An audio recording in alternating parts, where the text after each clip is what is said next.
What's up, everybody? I'm Morgan Crosbie. Welcome to Cars and Crosbie. I've got an amazing episode. It's Christmas time. It's starting to get snowy. There's a lot of things that are changing right now, and I have a lot of great updates that I'm going to be giving you guys today.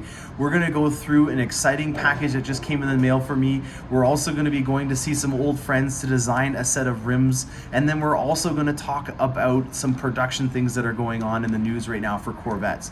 There's a lot of amazing things going on right now. I hope you guys enjoy this episode. Stay tuned. We've got a great one for you. All right, so let's get right into it and start talking about production. That's what a lot of people are inquiring about right now, as we've been left in the dark up until about a few weeks ago on what was going on with the 21 model year production. This is because of, obviously, there's a lot of supplier constraint issues right now. We've seen in a lot of production facilities an entire shift having to be replaced because of an outbreak or a COVID positive test. What they do in these circumstances is they'll replace the entire team, and there are backup teams that are now in place in order to keep production at its fullest capacity. With that being said, there are now some situations where even those teams are now having to be coming off of their shifts, and so with that, there are now some certain components of the Corvette and other components from other GM vehicles that are now in a very dire situation. This is something that was inevitable. We were already amazed at how many Corvettes were already coming out. I'm not trying to paint a bad picture here. All I'm trying to do is give you guys a proper expectation. One of the things that I always want to make sure I do on my channel, or if you're talking to me privately, is give you a proper expectation on what to expect if you're going to be getting a Corvette. There's no sense in telling you that it's going to be here in a year or 5 weeks from now if it's not going to be the case. I'd rather be a bearer of bad news and then be a hero when we find out that there's a better situation. So just to remind you guys, there is a pandemic going on right now. We are trying to get these out as fast as possible, and I'm very happy to report that there is a very large amount of Corvettes that are being accepted or already in production or even produced in the 21 model year. We have right now 5 that are in production, and of those, we only had one single kickback on these orders. What I mean by a kickback is when there's an item that is ordered on a Corvette, sometimes due to parts constraints or they're maybe discontinuing a part, they kick it back and they do not have that item included on the vehicle anymore. You're not going to be charged for it. It won't even be on the window sticker. The most notorious examples of that would be the high wing spoiler and the exposed carbon fiber ground effects. Those were something that in the spring a lot of people ordered on their vehicle and then got kicked back. On these new 21 model years, the illuminated sill plates are the only item that I have seen that has been kicked back, which is an amazing feat. If you think about it, when you're submitting your order and then have your dealer come back to you and say, hey, guess what, the rims are not available, you can't choose this color anymore or this combination, it's quite frustrating. And to think that you can have an order submitted in the 21 model year, it's going to be built and there's no issues with it, I'm very excited to pass that along. So there are a lot of rumors that they may be going down to one shift. I'm not too sure if that's going to be the case, but I can report that as of right now, we are getting a very large amount of Corvettes produced and that there are no issues as of right now in terms of the supply chain slowing down production. So let's go on to the next topic, and that has to do with winter driving. All right, so let's get on to tires now. I always want to have the best possible equipment on my Corvette, and given the nature of these Canadian winters starting to get a lot more rough, I do have a lot of events that I'm looking at trying to go to, and I want to make sure that I'm being safe and also having the best possible performance when I'm on the road. I've done a lot of research, and again, I've fallen on Michelin as being the #1 tire that I've chosen because of their relationship with Corvette and the fact that overall they have a way better wear and performance, I find, over a lot of the other competitors. They're just way more well-rounded, and there's a lot of technology that I want to pass on to you guys. So I have here with me the Pilot Alpine. This is the PA4, and I'm going to go through with you guys my first impressions of this tire. Right off the bat, I can feel that there is a lot softer compound that's on this tire. Now that has a lot to do with, in general, on any winter tire, and the fact that when you have tread in a cold environment, that you want to have it still move around quite a bit. If you follow Formula One, you'll notice that intermediate and wet tires have a very soft compound as well, because they're wanting to make sure that when this tread contacts the road, that it has a lot of grip involved with that. If you also follow Formula One or high performance driving, you'll notice that when you have a wet tire or a winter tire that's on a dry condition, it wears out extra fast, and that has again a lot to do with the fact that these compounds are way softer than on a ultra high performance summer tire.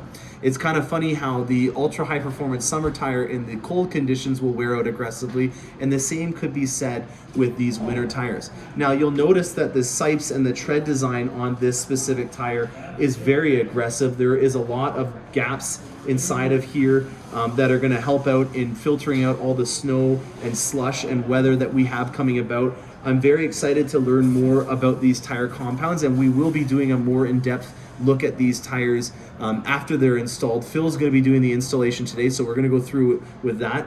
But I wanted to just give you my first impressions and talk a little bit about the actual tread on it before we go into it. So touching upon that soft compound, this is a helo compound, and it's basically allowing the cold temperature to not affect how flexible the compound is. You wanting to make sure that that is the most important component, and then there's also little things that Michelin does above and beyond, and it has to do with micro cavities.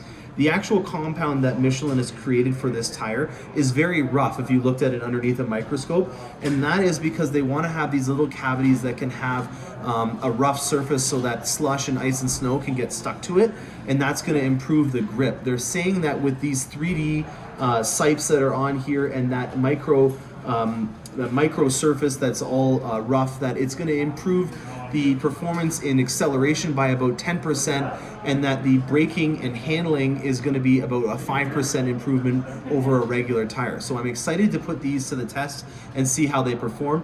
This is the fronts. They are a non-run flat, so this is the first time that I've had a non-zero pressure tire on my Corvette. I'll be interested in looking at what kind of differences that does for my Corvette as well. You'll note that the all-season tire and also the Pilot Sport 4S, those were all a zero pressure tire. They would have had a ZP on him.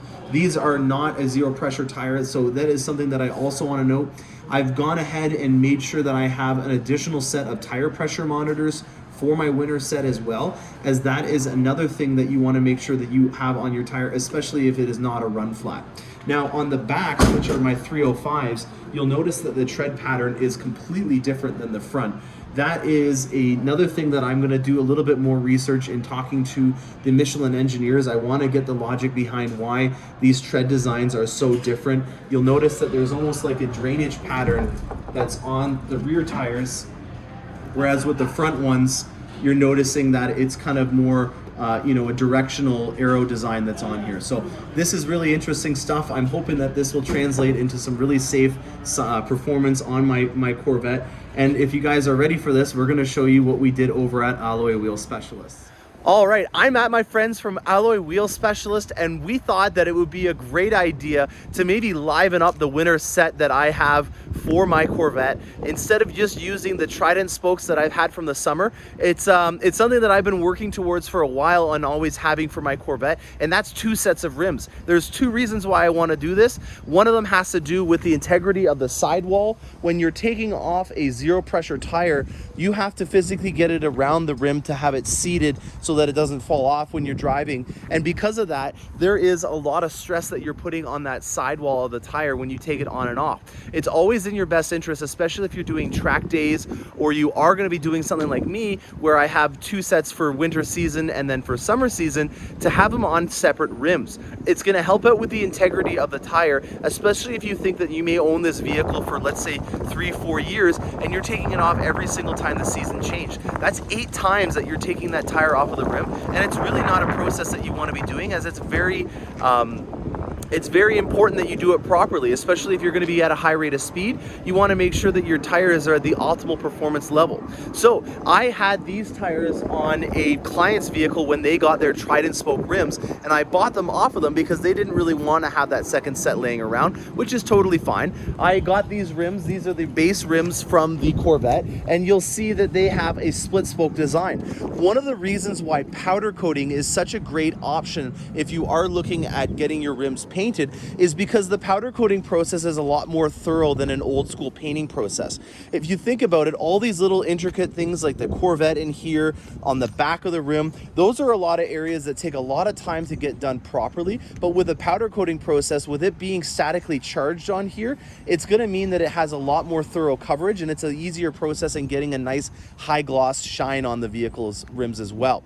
So I'm getting a little bit ahead of myself. I want to talk about the powder coating process in full. I just finished touring at Alloy Wheel Specialist, their process. It's a working day. I don't want to go through there and film. It's not obviously safe, and also I got to wear a mask, and it's not fun to hear me through a mask. So let's just go through what the process is from what I was just shown. The first thing that they're going to do is they're going to take off your wheel weights. You're then going to balance the rims. Even though these are a brand new rim, we still want to do that every single time we get a Corvette or any rim through the process, as there may be a small chance that it may have been dropped. Maybe it was mixed up with a used set because they were the same spoke design, and therefore there may be a bend in the rim. And that process at the very beginning is going to make sure that you have a perfectly round rim. And for obvious reasons, when you're going at a high rate of speed, you want to make sure that you have a good rim going with you.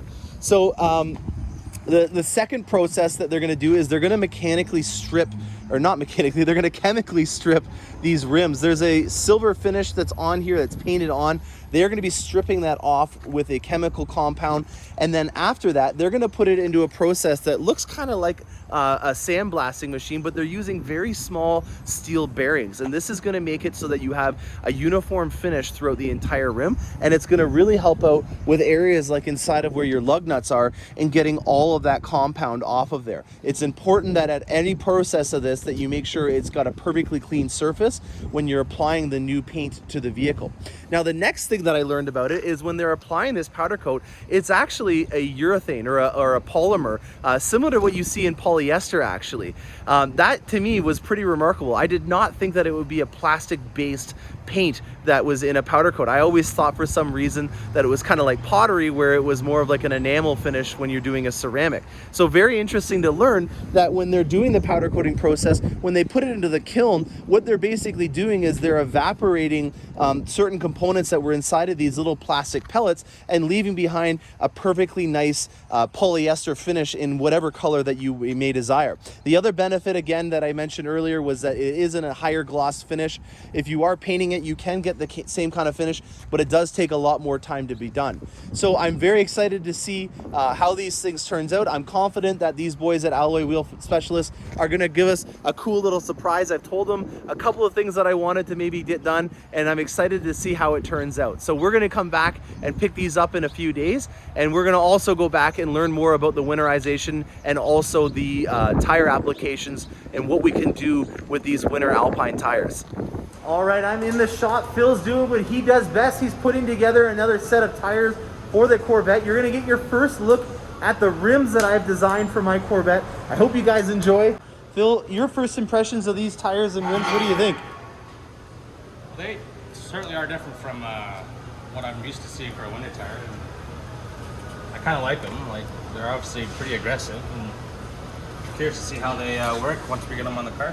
Yeah, I am too. It's going to be really interesting, especially because of how aggressive this compound is. I can't honestly think of a single tire that I've seen that has such a soft tire tread on it. It's going to be really interesting to see how this performs. And I guess we'll use the telemetry inside of the Corvette to kind of make a baseline with the all-season tires in the winters and the summers to see how it hands up.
I'm wondering where my royalty check came.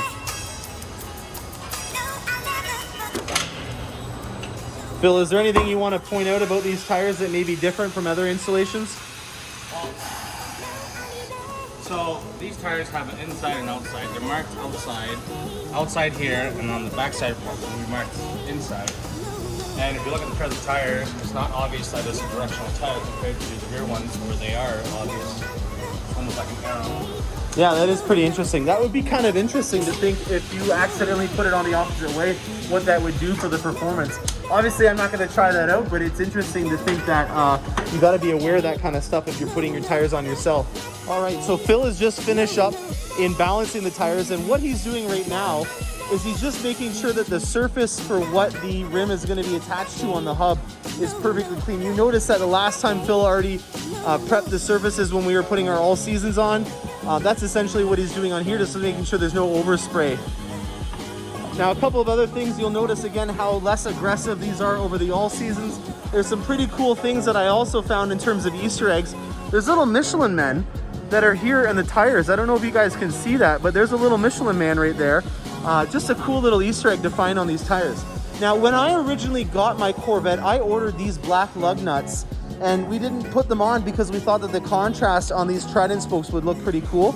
I've also got here black locking wheel nuts just to make sure that you don't have a chrome lug nut standing out from all the other ones that'll be in here. So these are all fresh and brand new to go on the Corvette. And then I also have the same center caps that I had from my old Corvette to go on here. So I feel like the black from the caliper, the black from the center cap, and the black from the lug nuts will look pretty cool.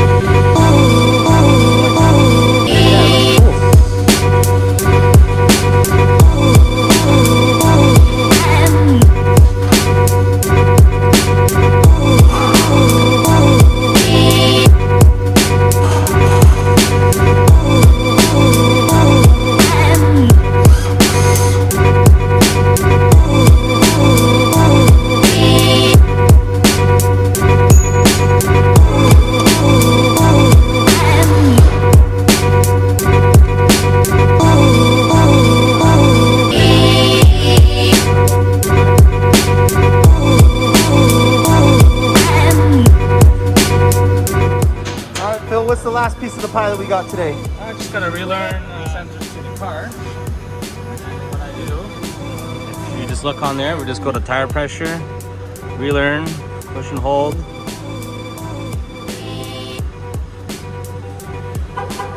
Okay. So the lights have gone green, or sorry, orange, and you just got this device here that's gonna communicate with the oh wow, that one went out. That's kind of cool. So it turns on the signal to what tire to relearn. No way.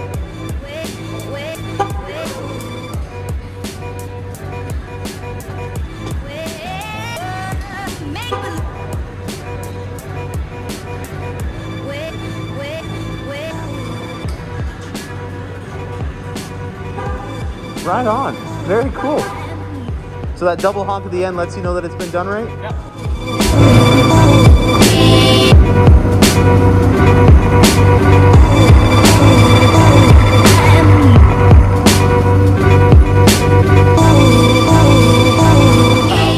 Squeaky girls.